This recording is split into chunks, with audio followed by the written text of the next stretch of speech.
오늘 봉독한 히브리서 13장 5절로 8절까지의 말씀을 가지고 재물을 다스리는 성도란 제목으로 하나님의 말씀을 선포합니다. 한번 따라서 해봅시다. 재물을 다스리는 성도. 어떤 가난한 노총각이 우연히 소원 성취의 요정이 들어있는 요술 항아리를 발견하게 되었습니다.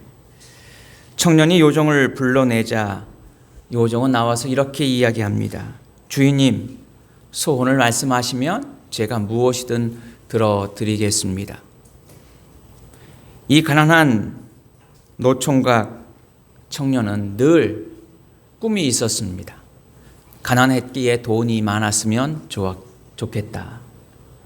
내가 여자가 없으니 예쁜 여자를 소개받으면 좋겠다. 그리고 아직 결혼을 못했으니 결혼해서 아름다운 가정을 이루었으면 좋겠다. 늘 이 청년은 세 가지를 생각했습니다. 그래서 요정에게 이야기합니다. 돈과 여자와 결혼이요. 그랬더니 요정이 이렇게 대답합니다. 주인님이 말씀하신 것은 소원이 세 가지인데 저는 한 가지밖에 들어드릴 수가 없습니다. 그러자 이 청년은 곰곰이 생각하고는 돈, 여자, 결혼 이렇게 이야기했습니다. 그러자 요정은 한 달 뒤에 그의 소원을 이루게 되었습니다. 그 청년은 실성한 여자와 결혼하게 된 것이지요. 우리는 인간의 삶 속에서 우리의 삶 속에서 늘 우리의 소원 가운데 하나는 우리가 부자가 되는 것, 많은 물질을 우리가 다스릴 수 있는 자가 되기를 소망하면서 살아갑니다. 우리는 과연 무엇에 다스림을 받고 살아가고 있는가? 그리고 우리는 우리의 삶에 주어진 환경과 여건을 어떻게 다스리며 살아가고 있는가? 하나님은 모든 만물을 창조하셨고 그리고 모든 만물을 다스리십니다. 그리고 인간에게 그 모든 만물을 다스릴 수 있는 권한을 위임해 주셨습니다. 하나님은 시간과 역사와 재물과 사물과 만물을 창조하신 주인이십니다. C.S. 루이스라고 하는 사람은 우주에는 중립지대가 없다고 이야기합니다. 다시 말해서 이 세상은 하나님의 통치를 받느냐 혹은 사탄의 통치를 받느냐라고 하는 거죠. 하나님의 통치를 받으며 사탄의 통치를 함께 받는 그 중립지대는 없다고 이야기합니다. 우리는 과연 하나님의 다스리심을 받는 자로서 세상을 어떻게 다스리며 살아가고 있습니까? 오늘 본문의 말씀은 경제 생활에 관한 재물을 다스리는 성도의 모습에 대해서 말씀을 하고 있습니다. 우리는 물질을 사용함에 있어서도 하나님의 뜻에 합한 물질을 사용할 수 있는, 다시 말해 물질을 다스릴 수 있는 우리의 믿음의 삶이 날마다 회복되는 은혜가 우리 가운데 있어야 한다라고 하는 것이죠. 어떻게 하면 물질을 다스리는 자로서 살아갈 수 있겠는가 하는 겁니다. 첫 번째로 오늘 본문의 5절 말씀에 보면 돈을 사랑하지 말라고 말씀하고 있습니다. 한번 따라서 합시다. 돈을 사랑하지 말라. 돈을 사랑하지 말라는 이야기는 우리가 잘 이해해야 합니다. 사랑이라고 하는 것은 인격적인 관계를 의미하고 있습니다. 내가 누구를 사랑한다. 내가 남편을 사랑한다. 내가 아내를 사랑한다. 내가 자녀를 사랑한다. 내가 부모님을 사랑한다. 라고 하는 그 사랑의 개념은 바로 인격적 관계가 설정되어 있을 때 가능한 관계가 사랑의 관계입니다. 다시 말해서 사랑의 관계라고 하는 것은 인격적 관계가 성립되어 있지 않다면 그 사랑의 관계는 온전한 사랑의 관계가 될 수 없다는 것이지요. 돈은 우리와 인격적 관계를 유지하는 사랑의 대상이 아님에도 불구하고 인간은 끊임없이 돈을 사랑하려고 합니다. 오늘 이 시대에도 마찬가지입니다. 정말 사랑해야 할 인격적 관계, 하나님을 사랑하고 이웃을 사랑해야 할 우리 그리스도인들이 그 사랑의 대상이 될 수 없는 것을 끊임없이 사랑하려고 하고 있지 않는가 하는 거죠. 진정한 사랑이라고 하는 것은 바로 인격적 관계가 성립될 때 가능한 것입니다. 물질은, 돈은 인격적 관계가 성립되는 것이 아닙니다. 그런데 우리는 물질을 사랑하려고 합니다. 돈을 사랑하려고 합니다. 디모데전서 6장 말씀에 보면 돈을 사랑하지 말아야 할 이유를 이야기하고 있는데, 그것은 첫 번째로 돈은 일만하게 뿌리가 되기 때문이라는 것이죠. 사실 돈이라고 하는 것은, 물질이라고 하는 것은 가치가 중립적인 것입니다. 좋은 것, 악한 것, 선한 것, 나쁜 것, 이런 가치가 부여되지 않은 가치 중립적인 것이 물질이요 돈입니다. 그런데 인간들이 그 물질을 사랑함으로 인해서, 그 물질을 너무나도 좋아하게 됨으로 인해서 바로 그 물질에 우리 인간의 삶의 모든 일만 악의 뿌리가 되어버리고 말았다라고 하는 것이죠. 돈을 사랑하는 사람, 결국은 미혹에 빠져 믿음 생활을 저버리게 됩니다. 돈과 하나님을 동시에 섬길 수 없습니다. 그래서 돈을 사랑하다 보면 결국 하나님보다 돈을 더 사랑하게 되고 세상의 악을 더 사랑하는 자가 될 수밖에 없다는 것이지요. 돈은 말을 잘 듣는 좋은 하인이기도 합니다. 그러나 또한 폭력을 휘두르는 아주 나쁜 주인과 같은 모습으로 우리에게 다가서고 있는 것이 돈이라고 하는 것이지요. 그러므로 우리가 돈을 사랑함으로 인해서 모든 일만 악의 뿌리로 그 악을 저지르며 살아가는 어리석은 자가 되지 말아야 한다라고 하는 사실이지요. 또한 돈을 사랑하지 말아야 할 두 번째 이유는 돈은 정함이 없기 때문이라고 디모데전서 6장 17절에 말씀하고 있습니다. 정함이 없다라고 하는 것은 바로 영원하지 않다라고 하는 것입니다. 우리는 돈이 영원할 것처럼 생각합니다. 그러나 돈은 영원하지 않습니다. 우리는 우리가 소유하고 있는 모든 것들이 영원하기를 기대하면서 살아갑니다. 그러나 우리가 소유하고 있는 모든 것들은 영원할 수 없습니다. 우리의 물질도, 우리의 명예도, 우리의 권세도, 심지어 우리의 생명조차도 이 땅의 삶의 제한적인 삶을 살아갈 수밖에 없지요. 초대교회는 그래서 교회의 세속화가 되고 있는 끊임없이 돈을 사랑하는 마음들이 교회에 들어오는 것을 차단하기 위해서 교회의 지도자 혹은 교회의 직분자들을 세울 때마다 돈을 사랑하지 않는 사람, 더러운 일을 탐하지 아니하는 사람을 교회의 지도자로, 교회의 직분자로 세울 것을 성경은 말씀하고 있습니다. 다시 말해서 세상의 물질의 공격 앞에 그 물질을 다스릴 수 있는 능력이 교회 안에서 회복되고 우리가 믿음 안에서 그 물질을 다스릴 수 있는 능력이 회복되어야만 비로소 우리는 그리스도인으로서 온전히 살아갈 수 있게 된다라고 하는 것이지요.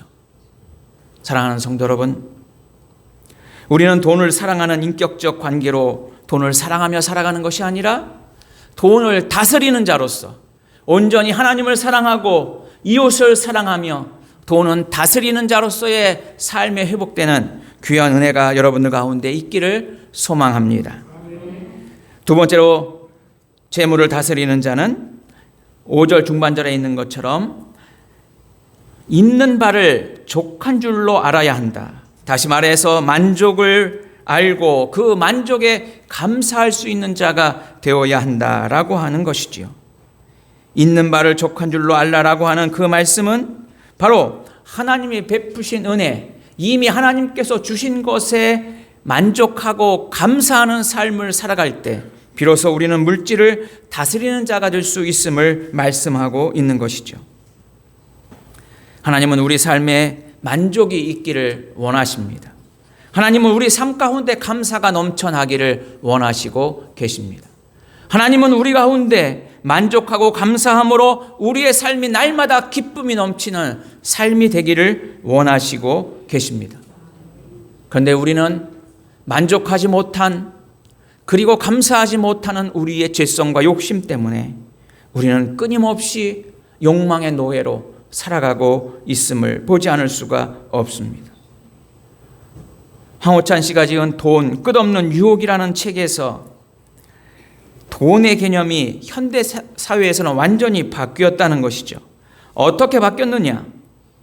내가 번 돈은 내 것이라 이렇게 생각하고 있습니다.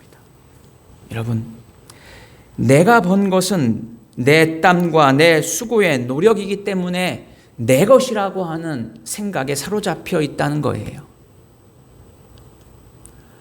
내가 수고하고 땀 흘려서 얻은 결과인 것은 확실히 맞습니다. 그러나 그것은 하나님이 주신 것이라고 하는 사실이에요. 하나님이 주신 거예요. 내가 번 돈은 내 것이 아니라 하나님이 주인이 되신다라고 하는 거죠. 두 번째로 돈에 대한 개념이 바뀌었는데, 두 번째는 뭐냐면 돈이면 뭐든지 할 수 있다는 거예요. 돈의 전능성을 맹신하고 살아가는 시대가 오늘날의 시대라고 그는 이야기하고 있습니다. 다시 말해서 돈이 많으면 행복할 수 있다는 것이지요. 그러나 성경은 누누이 우리에게 말씀하고 있습니다. 우리의 기쁨과 우리의 행복이 우리의 소유의 넉넉함에 있지 아니함을 성경은 늘 우리에게 말씀해 주시고 있지요. 돈과 행복은 결코 비례하는 것이 아닙니다. 돈이면 뭐든지 할 수 있다라고 하는 맹신 속에 살아간다면 우리는 하나님을 잊고 하나님 없이 살아가는 어리석은 인생이 될 수밖에 없다는 사실입니다. 또한 그 책에서 세 번째로 돈이 있으면 하나님을 의지하지 않아도 된다라고 하는 나쁜 습관을 만들어 버리게 되었다라고 하는 거예요. 다시 말해서 돈이 우리의 인생의 삶의 가장 중요한 삶의 우선순위가 되어버리고 말았다라고 하는 것이지요. 그것이 현대사회에서 돈을 대하는 태도들의 모습이라고 하는 것입니다. 여러분들은 어떻습니까? 내가 번 것은 내 것이다. 돈이면 뭐든지 할 수 있다. 돈이 우리의 삶의 가장 중요한 우선순위다 라고 하는 잘못된 돈에 대한, 물질에 대한 개념으로 살아간다면 우리는 하나님이 베푸신 은혜에 감사하지 못하고 만족하지 못하며 기쁨을 누리지 못하는 어리석은 자가 될 수밖에 없는 것입니다. 참된 행복은 어디에 있습니까? 바로 참된 행복은 하나님과의 올바른 관계에 있을 때 우리는 참된 행복을 누리게 될 줄로 믿습니다. 내가 많은 것을 소유했기 때문에 내가 끊임없이 더 높은 곳을 향해서 한 걸음 한 걸음 더 나아가는 우리의 성취의 삶이 우리를 행복하게 만들고 우리를 기쁘게 만드는 것이 아니라 우리가 하나님과의 온전한 관계, 하나님과의 화목의 관계에 온전히 서 있을 때 우리는 행복한 삶을 살아가게 된다라고 하는 것이지요. 그러므로 소유는 결코 우리를 행복하게 만들 수 없습니다. 소유는 결코 우리를 행복을 보장해주는 수단이 될 수 없습니다. 소유라고 하는 것은 우리의 삶을 윤택하게는 할 수 있습니다. 소유가 넉넉함은 우리의 삶을 조금은 쉽게 만들 수는 있습니다. 그러나 진정한 행복이라고 하는 것은 내가 이미 받은 것이 충분하고 만족스럽고 감사하는 삶을 살아갈 때 우리는 진정한 행복을 누리는 삶을 살게 된다라고 하는 사실입니다. 사랑하는 성도 여러분, 여러분 매일 하루를 시작할 때 하루의 문을 무엇으로 시작하십니까? 믿음의 사람들은 하루의 문을 기도로 시작합니다. 믿음의 사람들은 하루의 문을 하나님의 말씀으로 시작합니다. 우리가 하나님 앞에 기도하고 하나님의 말씀으로 우리의 하루의 문을 여는 이유는 무엇입니까? 그것은 바로 하나님이 우리의 삶의 주인이 되시고 우리의 모든 것이 주인이 되시기에 하나님 앞에 감사함으로 하루를 시작하게 되는 것이지요. 참된 만족을 누릴 수 없는 것은 우리 안에 끊임없이 욕심이라고 하는 것이, 욕망이라고 하는 것이 나를 끊임없이 죄로 우리를 부르고 있음을 우리는 분명히 알아야 한다라고 하는 것이지요. 그러므로 참된 만족을 누릴 수 있는 것은 우리가 하나님이 베푸신 은혜에 만족하며 감사할 때 우리는 물질을 다스리는 자로서 하나님의 능력과 은혜에 만족하며 감사하는 복된 믿음의 삶을 살게 될 줄로 믿습니다. 세 번째로 물질을 다스리는 자, 재물을 다스리는 자는 5절 하반절 말씀에 보면 하나님께서 친히 말씀하신 것을 인용하고 있습니다. 그것은 신명기 31장의 말씀과 여호수아 1장의 말씀이지요. 5절 하반절에 보면 내가 결코 너희를 버리지 아니하고 너희를 떠나지 아니하리라. 8절에 이어서 말씀하십니다. 예수 그리스도는 어제나 오늘이나 영원토록 동일하시니라. 사랑하는 성도 여러분, 우리가 재물을 다스리며 살아갈 수 있는 자는 바로 온전히 주님만을 바라보는 자가 될 때 우리는 물질을 다스리는 자가 될 수 있다라고 하는 사실입니다. 내가 무엇을 바라보며 살아가느냐, 그 바라봄에 따라서 우리의 삶은 달라지게 됩니다. 나를 바라보면 나는 나 같은 존재, 발전 없는 현재에 머무를 수밖에 없습니다. 환경을 바라보며 살아가는 사람은 끊임없는 그 환경의 테두리 안에서 살아갈 수밖에 없습니다. 그러나 하나님을 바라보며 살아가는 인생은 바로 하나님의 사람으로 살아갈 수 있게 된다라고 하는 것이죠. 우리 본문, 오늘 본문의 한 장 앞에 히브리서 12장 2절 말씀에 보면 믿음의 주여 또 온전케 하시는 예수를 바라보자. 그는 그 앞에 있는 기쁨을 위하여 십자가를 참으사 부끄러움을 개의치 아니하시더니 하나님의 보호자 우편에 앉으셨느니라 말씀하고 있습니다. 사랑하는 성도 여러분, 무엇을 바라보며 살아가고 계십니까? 물질을 바라보는 자는 물질의 노예가 될 수밖에 없습니다. 명예를 바라보는 자는 명예의 종노릇하며 살아갈 수밖에 없습니다. 우리는 믿음의 주여 온전케 하시는 예수 그리스도만을 바라보며 살아가는 자가 되어야 한다라고 하는 것이지요. 하나님은 결코 우리를 버리지 아니하십니다. 하나님은 결코 우리를 떠나지 아니하십니다. 예수님은 어제나 오늘이나 영원토록 동일하신 우리의 구주가 되시는 줄로 믿습니다. 그러므로 우리의 환경을 바라보거나 우리의 욕망과 욕심을 바라보며 살아가는 자들이 아니라 우리는 온전히 하나님만을, 주님만을 바라보며 살아가는 믿음의 삶을 살아가야 된다라고 하는 것입니다. 뉴욕의 할렘가의 아주 열악한 환경 속에서 어린아이들이 자라갑니다. 그 어린아이들이 바라보는 것은 술 취한 사람들 뿐이었습니다. 그들이 바라보는 것은 마약에 취해 쓰러지는 사람들 뿐이었습니다. 그들이 바라보고 있는 것은 폭력으로 사람들을 치고 때리는 모습 뿐이었습니다. 그곳에 성경을 가르치는, 그리고 하나님을 사랑하고 찬송을 가르치며 그들에게 생명을 돕는 한 전도사님이 그곳에 방문했습니다. 그리고 30년이 지난 후에 그 대학교 30년이 지난 후에 연구가들이 그곳에 할렘가야에서 30년 동안 그리스도의 사랑 가운데 성장한 사람들을 추적했습니다. 그랬더니 그들은 좋은 시민이 되었고, 혹은 그 중에 한 사람은 시장이 되었고, 그리고 어떤 사람은 교수가 되었고, 그리고 어떤 사람들은 사업을 운영하는 사장이 되었고, 어떤 사람은 나라를 위해 헌신하는 군인이 되었다고 합니다.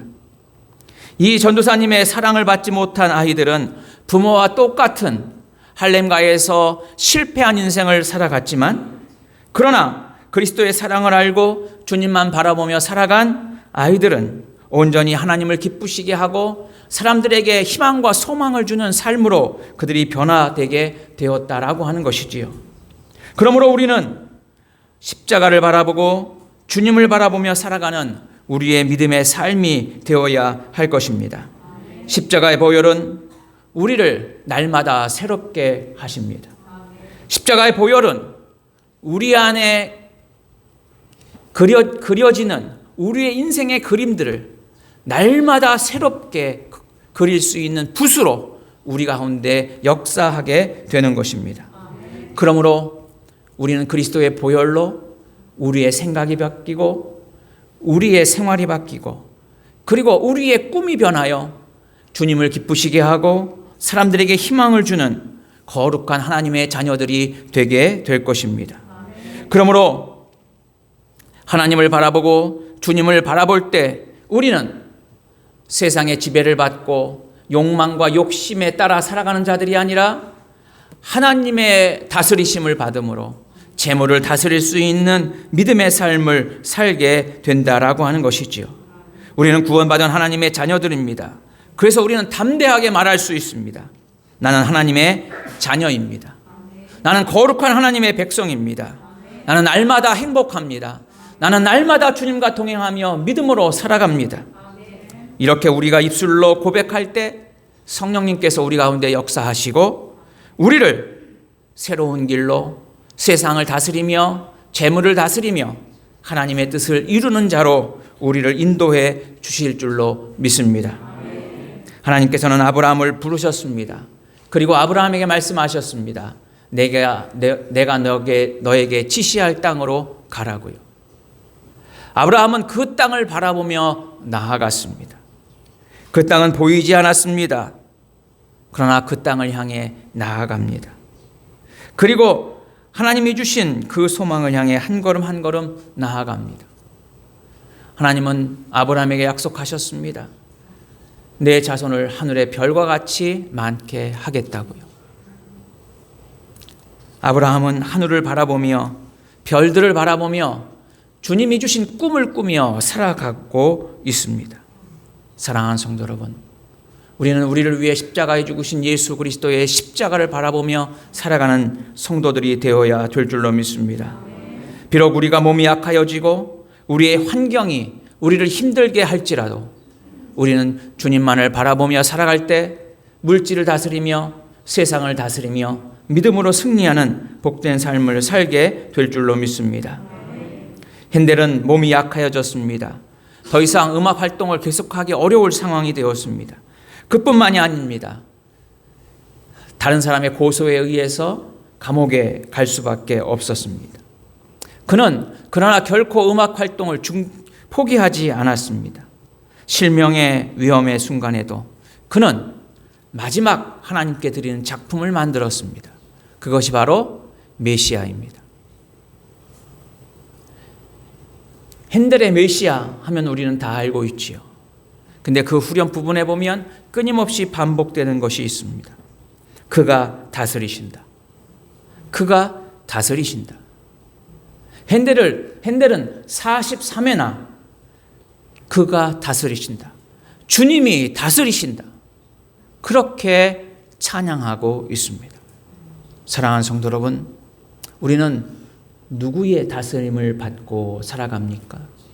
우리는 무엇의 다스림을 받고 살아갑니까? 우리는 하나님의 다스림을 받는 자가 되었습니다. 그러므로 이제는 하나님의 다스림을 받는 자로 물질을 다스리며 세상의 악을 다스리며 하나님의 영광을 드러내는 우리의 복된 믿음의 삶이 되어야 될 줄로 믿습니다. 나와 세상을 바라보며 계산적이고 타산적이고 그리고 부정적인 사람으로 살아가는 것이 아니라 온전히 주님만을 바라보며 주님의 말씀을 따라 믿음으로 순종함으로 하나님의 다스리심을 따라 하나님의 영광을 드러내는 여러분들의 복된 믿음의 삶이 될 수 있기를 바랍니다. 하나님은 결코 우리를 떠나지 아니하신다고 말씀하셨습니다. 힘들고 어려운 시간이 환경이 우리를 덮친다 할지라도 그 하나님의 약속을 믿고 믿음으로 나아갑시다. 사랑하는 성도 여러분, 돈이 더 귀중한 시대가 되었습니다. 돈을 더 사랑하는 시대가 되었습니다. 재물의 다스림을 받는 자들이 아니라 하나님의 다스림을 받고 재물을 다스리는 믿음의 성도들이 됩시다. 돈은 사랑의 대상이 아닙니다. 우리가 다스려야 할 대상입니다. 우리는 주님이 주신 것에 만족하고 감사할 때 물질을 다스리는 자가 될 줄로 믿습니다. 또한 주님만을 바라볼 때 우리는 물질을 다스리고 세상을 다스리는 믿음의 성도들이 될 줄로 믿습니다. 재물을 다스리며 믿음으로 승리하는 여러분들의 복된 삶이 될 수 있기를 주의 이름으로 축원해 드립니다. 기도합시다. 사랑의 아버지 하나님, 감사합니다. 주님,